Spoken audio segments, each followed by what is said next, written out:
यह खेल सब एक संकल्प का है।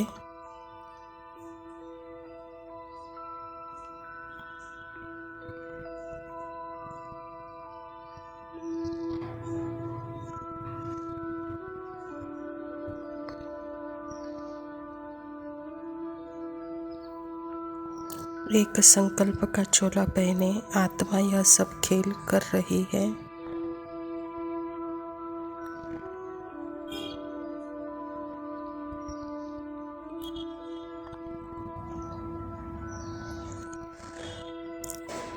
आत्मा में और संकल्प में सिर्फ एक पर्दे की दूरी है,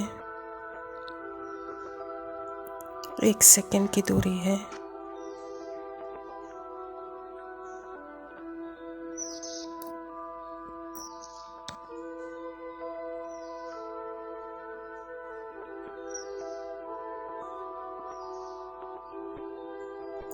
सतयुग त्रेता में अपनी सच्चाई में आत्मा चल रहे थे,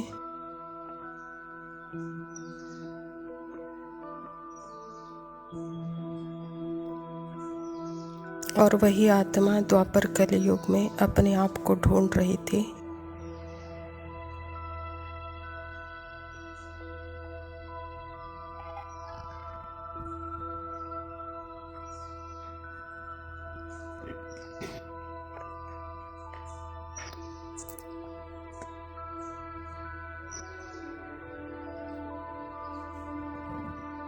यह सारे संकल्प आत्मा के अंदर ही चल रहे हैं, और उस समय वह हद के साँचे में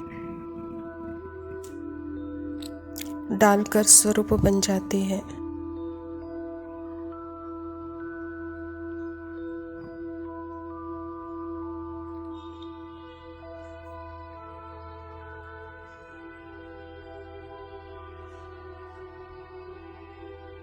जैसे स्वप्न में रहते हैं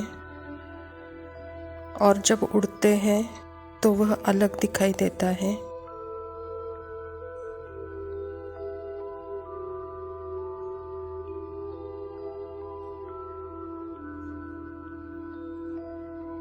इसलिए बाबा भी डिस्टेंस क्रिएट करने के लिए कहते हैं, परमधाम ऊपर है, तुम नीचे हो बच्चे।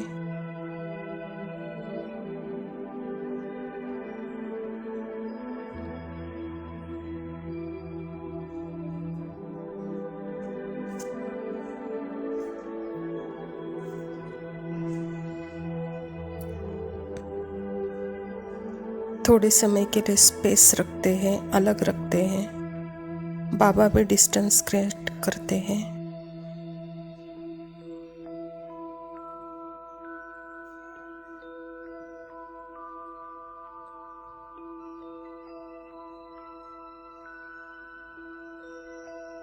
लेकिन परमधाम ऊपर नहीं है, या मैं नीचे नहीं हूँ।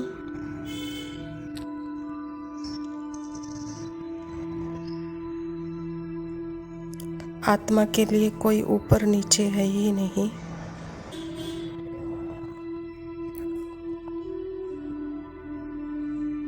यह भी संकल्प की भाषा है जो डिस्टेंस क्रिएट करती है।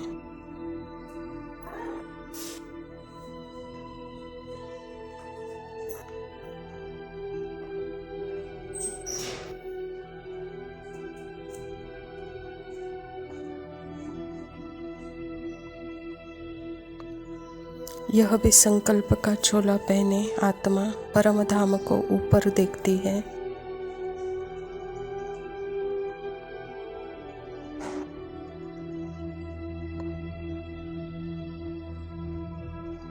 लेकिन यह संकल्प भी उसके अंदर ही है, परमधाम भी उसके अंदर ही है, अलग नहीं है।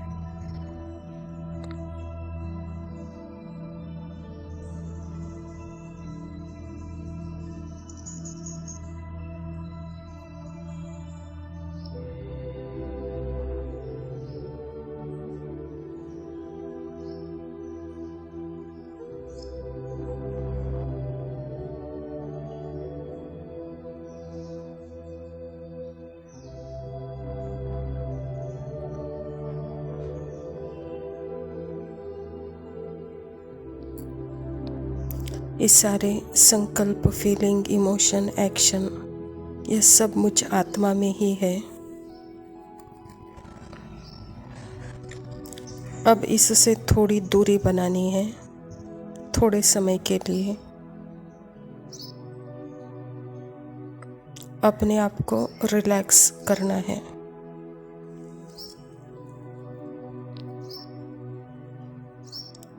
इन सब से मुक्त करना है।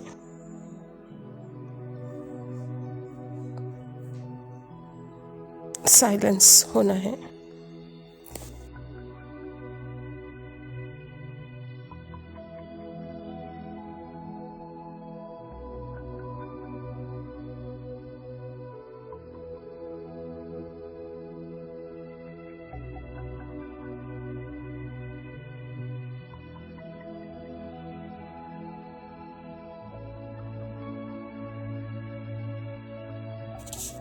ओम शांति।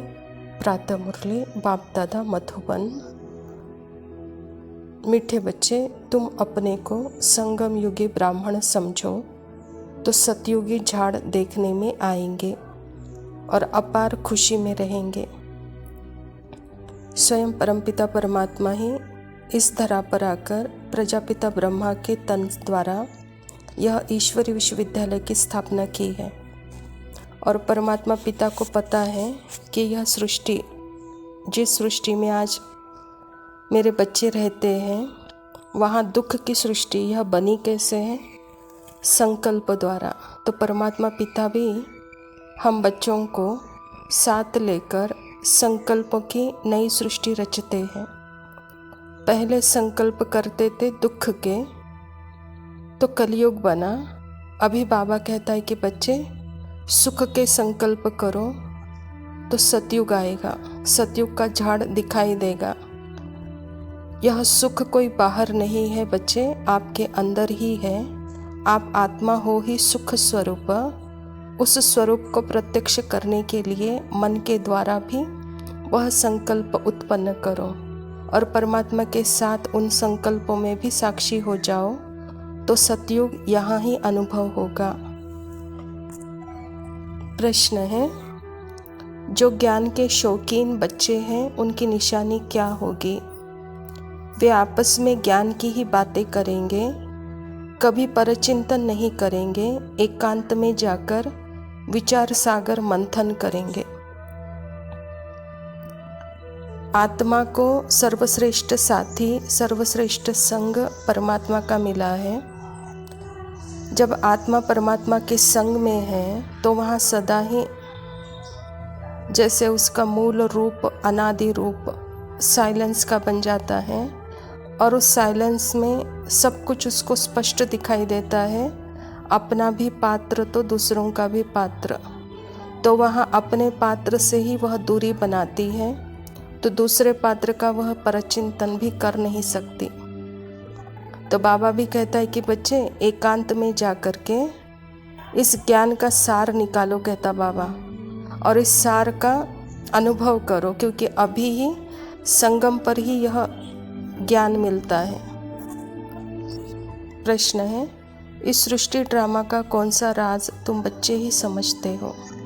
उत्तर है, इस सृष्टि में कोई भी चीज़ सदा कायम नहीं है सिवाय एक शिव बाबा के।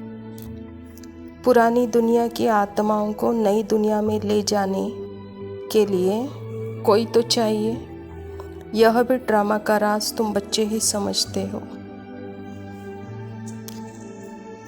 बाबा कहते हैं कि बच्चे, सृष्टि नाटक में एक एक सेकंड, एक एक मिनट, एक एक पार्ट, एक एक फीचर एक सेकंड का न मिले दूसरे सेकंड में, इतना वैरायटी है, इतने वैरायटी के संकल्प हैं, इतने वैरायटी के एक्शन है, पार्ट है, प्ले है।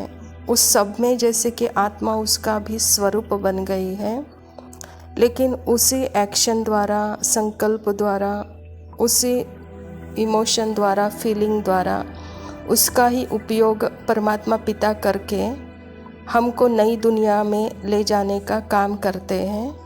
इसीलिए बाबा कहता है कि बच्चे, यह काम मात्र मेरा है, मेरे सिवा और कोई दूसरा कर नहीं सकता।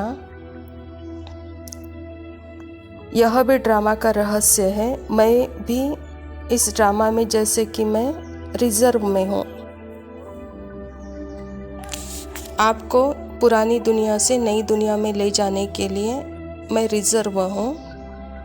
आपको अपने ही संकल्पों के द्वारा, जो पुराने कलयुगी संकल्पों में आप फंसे थे, मैं आपको नए संकल्प देता हूँ और उन नए संकल्पों के द्वारा ही आप नई दुनिया में जाते हो। यह भी बाबा कहता है कि जैसे सूक्ष्म ड्रामा का रहस्य है। धारणा के लिए मुख्य सार है, एकांत में ज्ञान का मनन चिंतन करना है। याद की यात्रा में रह माया पर जीत पाकर कर्मातीत अवस्था को पाना है। मैं और मेरा यहाँ स्पष्ट अनुभव करना है बाबा के साथ। बाबा भी कहता है कि बच्चे, तुम मेरे दर्पण में अपने आप को देखो। जब अपने आप को मेरे दर्पण में देखते हो तो कैसे पाते हो?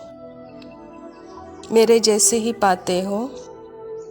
तो जैसा मैं हूँ वैसे ही आप हो। तो वहाँ जैसे कि अंदर बाहर एक हो जाते हो। वहाँ माया है ही नहीं, वहाँ चेंजलेस है ही नहीं। वहाँ सदा स्थिरता है, निरंतरता है, एक रसता है, कर्मातीत अवस्था है।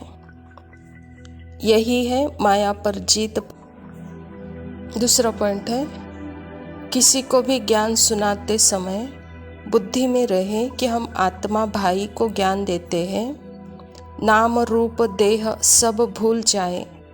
पावन बनने की प्रतिज्ञा कर पावन बन पावन दुनिया का मालिक बनना है।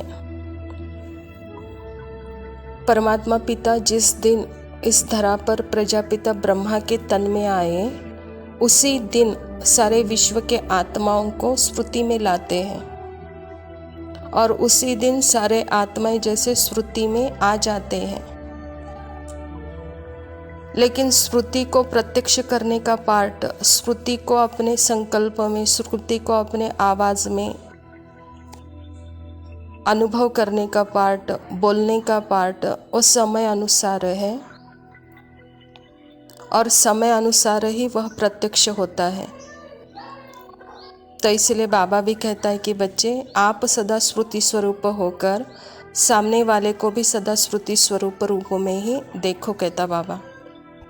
वरदान है, स्वयं के प्रति इच्छा मात्रम अविद्या बन, बाप समान अखंड दानी परोपकारी भव। बाबा कहता, जैसे ब्रह्मा बाप ने स्वयं का समय भी सेवा में दिया, स्वयं निर्माण बन बच्चों को मान दिया, काम के नाम की प्राप्ति का भी त्याग किया, नाम मान शान सब में परोपकारी बने, अपना त्याग कर दूसरों का नाम किया, स्वयं को सदा सेवाधारी रखा, बच्चों को मालिक बनाया, स्वयं का सुख बच्चों के सुख में समझा। ऐसे बाप समान इच्छा मात्रम अविद्या अर्थात मस्त फकीर बन अखंड दानी परोपकारी बनो तो विश्व कल्याण के कार्य में तीव्र गति आ जाएगी। केस और किस्से समाप्त हो जाएंगे। आत्मा जब श्रुति स्वरूप है और जब वह पार्ट में आती है तो वहाँ पे उस पार्ट में उसको दोनों भी मिलता है, आधा सुख तो आधा दुख। अगर वह स्व के स्मृति में रहकर वह पार्ट बजाती है तो वहाँ 100% सुख स्वरूप अनुभव स्वतः भी करती है और दूसरों को भी कराती है। तो इसी त्याग का भाग्य उसको भी मिलता है तो सर्व को मिलता है। और यह त्याग स्वयं ब्रह्मा बाप ने किया। ब्रह्मा बाप ने नाम मान शान का त्याग कर सदा परोपकारी बने। स्वयं का समय, स्वयं का काम, स्वयं का नाम सब बच्चों के लिए किया। लेकिन बच्चों के लिए करके भी बाबा इच्छा मात्रम अविद्या रहे और स्वयं में ही सदा बाबा के याद में मस्त फकीर बने। अखंड दानी परोपकारी बने। तो बाबा भी कहता है कि बच्चे, सेवा का ये ऐसा क्षेत्र है, वहाँ दोनों भी आपको मिलते हैं, लेकिन उसका त्याग का भी त्याग हो, तब आप सदा परोपकारी विश्व कल्याणकारी बन सकते हो। स्लोगन है, ज्ञान गुण और धारणा के सिंधु बनो, स्मृति में बिंदु बनो। बाबा कहता, आपका कर्म आपके स्मृति को दर्शाए और आपके कर्म में गुण हो और आपके वही एक्शन में वह धारणा दिखाई दे, तब दुनिया में लगेगा कि यह बिंदु है और सिंधु परमात्मा को याद करते हैं, प्यार करते हैं, क्योंकि दुनिया भी आपके कर्म के प्रत्यक्षता को चाहती है। अच्छा, मीठे मीठे सिखिलदे बच्चों प्रति माता पिता बाप दादा का याद प्यार और गुड मॉर्निंग। रूहानी बाप की रूहानी बच्चों को नमस्ते। हम रूहानी बच्चों की रूहानी बाप दादा को याद प्यार और नमस्ते। लव यू बाबा। शुक्रिया।